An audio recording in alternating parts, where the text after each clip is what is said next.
আলহামদুলিল্লাহ, আল্লাহ তাআলা শুকরিয়া আদায় করছি। আমাদের ভাইরা আজকের দিনটাকে আল্লাহ তাআলার শুকরিয়া অনুযায়ী তারা একটু শিক্ষা সফরে যাওয়ার জন্য প্রস্তুতি নিয়েছে। আল্লাহ তাআলার জমিন আমাদের জন্য শিক্ষার বিষয়। আল্লাহ তাআলার সমস্ত সৃষ্টি আমাদের জন্য শিক্ষার বিষয়। আল্লাহ তাআলার কালামেও সেই কথাটি উল্লেখ আছে, ফাসিরু ফিল আরদ ফানজুর কাইফা কানা আকিবাতুল লিল মুকাজ্জিবিন। যারা আল্লাহ তাআলাকে অস্বীকার করে তাদের জন্যই বিশেষ করে বলা হয়েছে আল্লাহ তাআলার জমিনকে তোমরা ভ্রমণ করে দেখো। অন্যান্য আয়াত আছে তোমাদের দ্বারা কি এটা করা সম্ভব, এটা করা সম্ভব। এর ঠিক প্রমাণ হচ্ছে যে আল্লাহ তাআলা ওয়াহদানিয়াত, আল্লাহ তাআলা একমাত্র সৃষ্টিকর্তা, এটাই মানুষ জাতিকে বোঝানোর জন্য আল্লাহ তাআলা কালামে পাকে এই সৃষ্টি জগৎ সৃষ্টি করেছেন এবং যারা অস্বীকার করে তাদেরকে এই সৃষ্টি ঘুরে ফিরে দেখার জন্য আল্লাহ তাআলা নির্দেশ দিয়েছেন। আর সফর যদিও কষ্টের হয়, কিন্তু এখানে সবচেয়ে আনন্দদায়ক বিষয় হলো যে আমরা বিভিন্ন বয়সের বিভিন্ন স্থান একটা আত্মোপলব্ধি আনন্দ ভোগ করতে পারি। আমরা সেই উদ্দেশ্যে এই শিক্ষা সফরটা আমাদের প্রতি বছর বাৎসরিকভাবে এটা করার চেষ্টা করি। আমরা আগামীতে আমরা ইনশাআল্লাহ চেষ্টা করব পরিবার পরিজন নিয়ে আরো সুন্দরভাবে কিভাবে শিক্ষা সফরকে সফলতা দেওয়া যায়।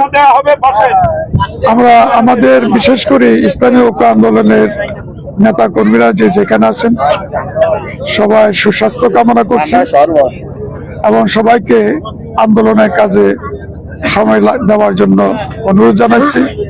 আপনারা এই চিন্তা করবেন না যে বর্তমানে নির্বাচন চলছে, নির্বাচনের যেই হইচই শুরু হয়ে গিয়েছে, সবাই খালি জিন্দাবাদ মুর্দাবাদ, এই করবো সেই করবো ইত্যাদি, কেউ ইসলাম কায়েম করবো, কেউ ক্ষমতা যাবে, কেউ যাবে না। আমরা তার থেকে একটু দূরে আছি। কারণটা হলো আমাদের আন্দোলনের প্রতিষ্ঠাতা মরহুম মাওলানা আব্দুর রহিম, তিনি তার চিন্তা চেতনা অভিজ্ঞতার আলোকে তিনি শেষ যে থিওরি দিয়ে গিয়েছেন যে পদ্ধতি গণতান্ত্রিক পদ্ধতিতে ইসলাম কায়েম কোনোদিন সম্ভব নয়। শাসক পরিবর্তন হবে, ইসলাম কায়েম হবে না।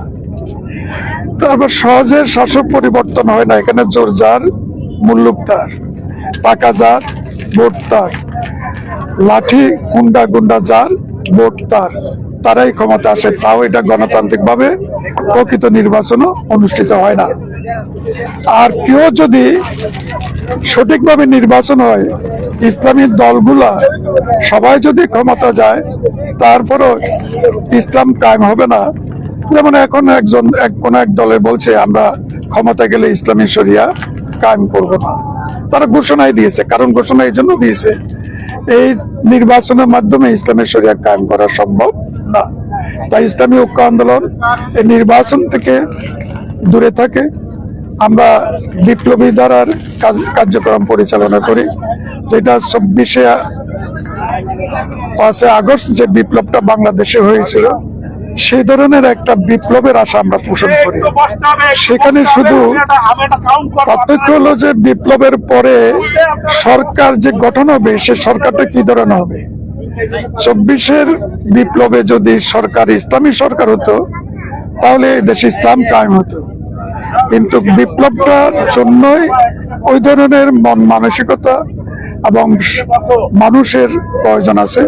আমরা তাই মানুষের এই কথাগুলা বুঝেছি যে আমরা একটা ইসলামী বিপ্লব চাই, যে বিপ্লবের মাধ্যমে ইসলামী নেতৃত্ব ক্ষমতা আসবে, ইসলামী সরকার প্রতিষ্ঠা হবে, সেখানে ইসলামী সংবিধান হবে, সেই মোতাবেক রাষ্ট্র পরিচালনা হবে। আমরা এই লক্ষ্য নিয়ে সামনের দিকে অগ্রসর হচ্ছি।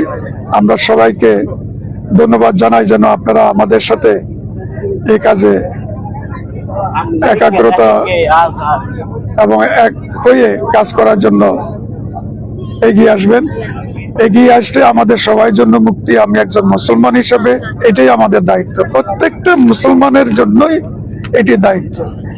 একজন মুসলমান কোনোদিন শাসন ব্যবস্থা অন্য কিছু হবে এ চিন্তা করতে পারে না। তাই সেই আওয়ামী লীগ, বিএনপি, জাতীয় পার্টি বা গণতান্ত্রিক ইসলামী দল এগুলো সাপোর্ট দিতে পারে না। কারণ সে মুসলমান হিসেবে তাকে সাপোর্ট দিতে যদি হয়, একমাত্র আল্লাহ রসুল, আল্লাহ তাআলার প্রদত্ত কোরআন, রসুল সাল্লাল্লাহু আলাইহি ওয়াসাল্লামের প্রদর্শিত হাদিস অনুসারে এবং রসুলের আদর্শ অনুসারে দেশ পরিচালনা করতে হবে।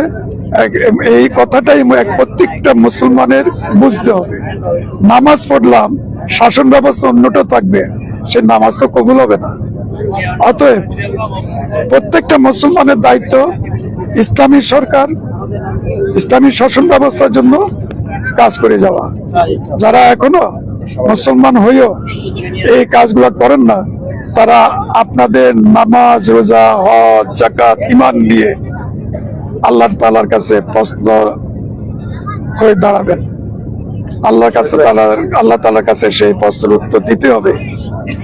কারণ আপনাকে মৃত্যুর পরে বলা হবে, প্রশ্ন করা হবে ফেরেশতারা, আপনার দিন কি, মানে জীবন ব্যবস্থা কি। আপনি যদি ইসলাম না বলেন তাহলে আপনি মুক্তি অর্জন করতে পারবেন না। আপনি মুক্তি অর্জন করতে হলে আপনাকে ইসলাম বলতে হবে। আপনি ইসলাম বললেন আপনার দিন বা জীবন ব্যবস্থা, কিন্তু দুনিয়াতে থাকতে তো আপনি জীবন ব্যবস্থার দিনকে মনে করেননি। নামাজ পড়েছেন ঠিকই, দিনকে সার্বিক জীবন ব্যবস্থা মনে করেননি। এগুলো একটু গভীরভাবে সবাইকে চিন্তা করা উচিত। এবং আমরা রাসূলকে আমাদের আদর্শ মনে করি, কিন্তু কার আদর্শ আমরা এখন মানতেছি?